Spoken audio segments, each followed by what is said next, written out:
La predicación del día de hoy se titula La vida del discípulo que se volvió atrás y está basada en el texto bíblico que se encuentra en Mateo capítulo 6, versos 19 al 21 y luego el 24. La palabra del Señor dice así: No os hagáis tesoros en la tierra, donde la polilla y el orín corrompen y donde ladrones minan y hurtan, sino haceos tesoros en el cielo, donde ni la polilla ni el orín corrompen y donde ladrones no minan ni hurtan. Porque donde esté vuestro tesoro, allí estará también vuestro corazón. Y el versículo 24 dice: ninguno puede servir a dos señores, porque o aborrecerá a uno y amará al otro, o estimará al uno y menospreciará al otro. No podéis servir a Dios y a las riquezas. En Israel, bajo el Imperio Romano, se relacionaba la estructura religiosa judía con los representantes locales del Imperio Romano. El Sanedrín era el equivalente de la Corte Suprema de la ley judía, que tenía 71 miembros, incluyendo el sumo sacerdote. Y ellos tenían la libertad, aún bajo el Imperio Romano, para administrar justicia, pero no para ejecutar a los delincuentes. Al igual que en otras conquistas romanas, los judíos tenían libertad para ejercer su fe. Se reconocía el derecho a congregarse, a celebrar sus ritos y a guardar su día de reposo. Pero el gobierno romano exigía a su vez a la cúpula religiosa lealtad y colaboración. En esa región, al igual que pasa en los pueblos que son invadidos, hasta el día de hoy, habían escaramuzas, intentos, agresiones y expresiones contra el Imperio Romano, que subyugaba a un pueblo que había gozado libertad. El pueblo judío conocía su historia. Sabían quiénes eran, quiénes fueron sus antepasados, sus reyes, pues ellos documentaban fielmente, tanto en forma escrita como en forma hablada, su historia, la cual les gustaba narrar. Para entonces, Juan el Bautista era la voz profética de todos, la voz de la conciencia, desde el monarca romano hasta el más pequeño. Pero como sabemos, Juan el Bautista es decapitado, no por haber cometido delito alguno, sino porque había herido la sensibilidad de la compañera del rey. En este panorama aparece entonces Jesús, un predicador que nació en la provincia de Judea y que tiene discípulos y seguidores, y que lleva a sus oyentes a entender y a interpretar los mandamientos de manera clara,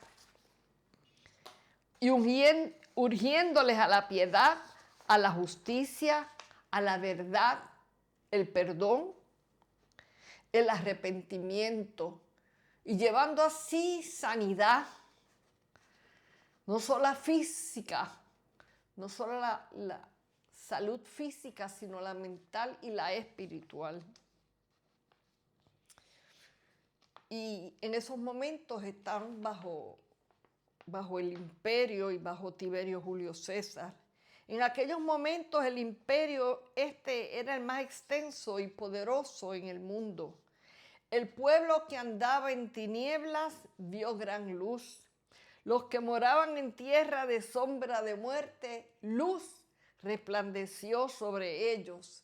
Ese es el texto de Isaías 9:2, que el escritor del Evangelio de Mateo hace referencia cuando comienza a hacer el relato del ministerio de Jesús incluyendo en sus notas a Juan el Bautista.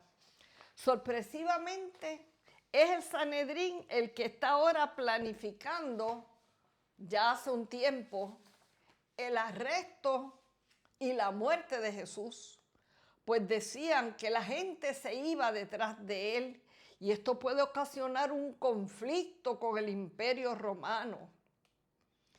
Por la autoridad que Jesús tenía, por el efecto de Jesús en las vidas. Pero el texto nos dice que estos líderes religiosos tenían envidia de Jesús. Vemos que en vez de escucharlo, cuando se acercaban a Jesús era para hacerle preguntas capciosas y así encontrar de qué acusarlo. Buscaban desprestigiarlo y convencer a otros que ese no era un profeta de Dios, sino un engañador. Por otro lado, la comunidad que le escuchaba eran bendecidos, dirigidos y desafiados a vivir con fe, con amor, en verdad y con misericordia. Porque eso era lo que guiaba a Jesús. Y ellos lo habían experimentado. Los líderes religiosos no podían aparecer en el complot. No. Ellos tenían que conseguir a alguien, a otros que movieran al sacar a Jesús y realizar la fechoría por ellos. Definitivamente eran también cobardes. Y entre los 12 discípulos de Jesús encontraron a uno que en algún momento comenzó a apartarse emocionalmente o espiritualmente, aun cuando todavía se reunía con ellos.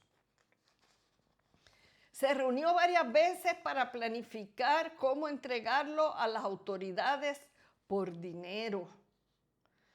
Creo que Judas pensó que a Jesús lo que iba a pasar era que lo iban a desacreditar, a asustar, a detener.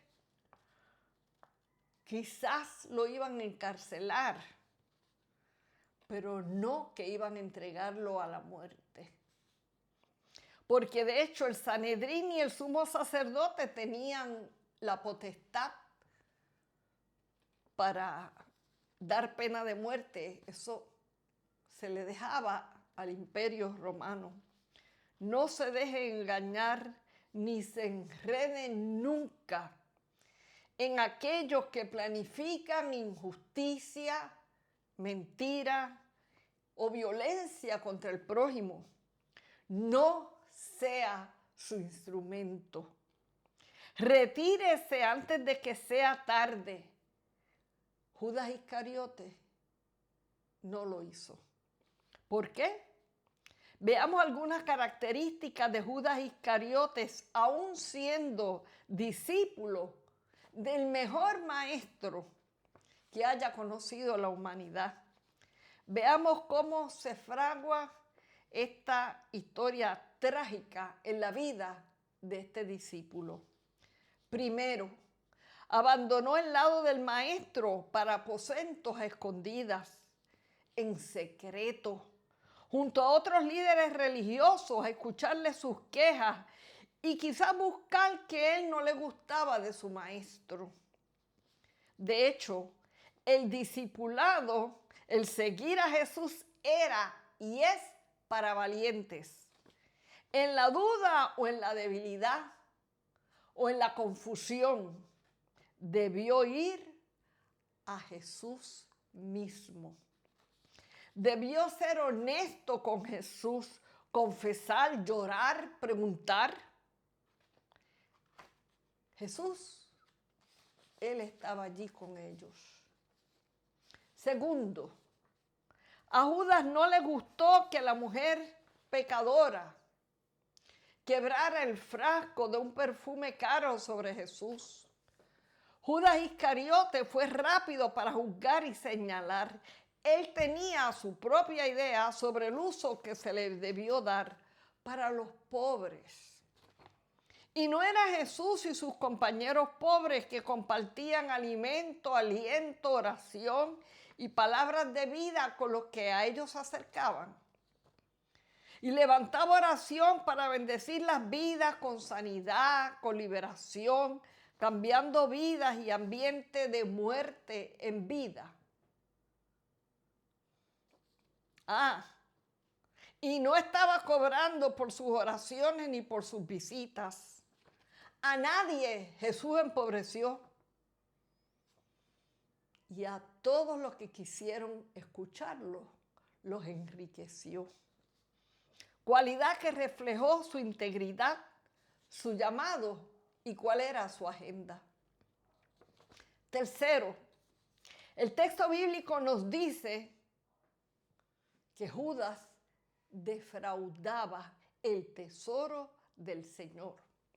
Él estaba encargado de coger las ofrendas que las personas que tenían dinero le hacían llegar a Jesús y los discípulos. El tesorero era Judas Iscariote. Aun cuando se le habían confiado las ofrendas que la gente le daba a Jesús y a sus discípulos, él cogía para él. En otras palabras, mientras criticó el perfume que se vertió y no se dio sobre Jesús y no se vendió ni se dio a los pobres, él cogía del fondo de ellos solo para él, sin permiso, a escondidas, a espaldas. Por esto la advertencia de Jesús en Mateo 6:24, que es el último texto que se leyó. Ninguno puede servir a dos señores, porque aborrecerá a uno y amará al otro, o estimará a uno y menospreciará al otro.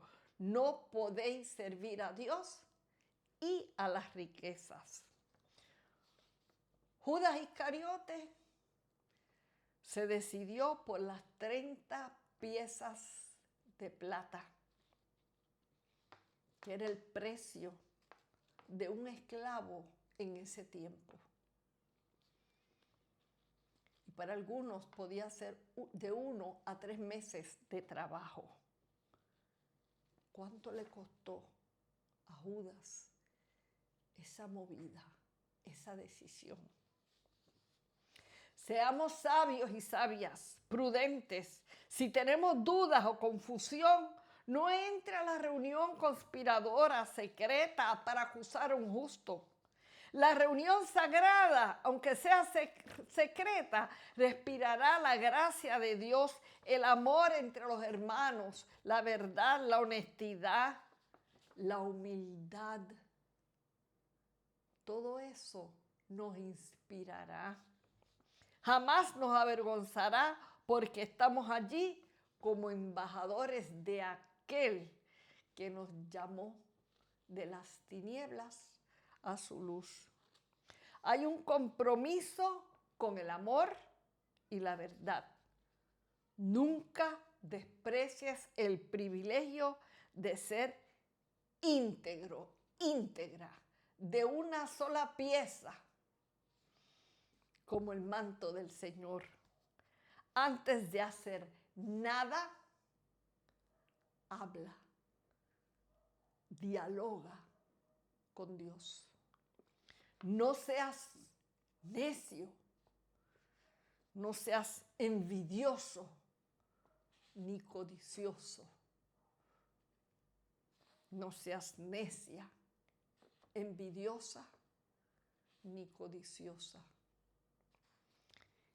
Estos son malos acompañantes. Esos llevan a la destrucción. Dios te bendiga.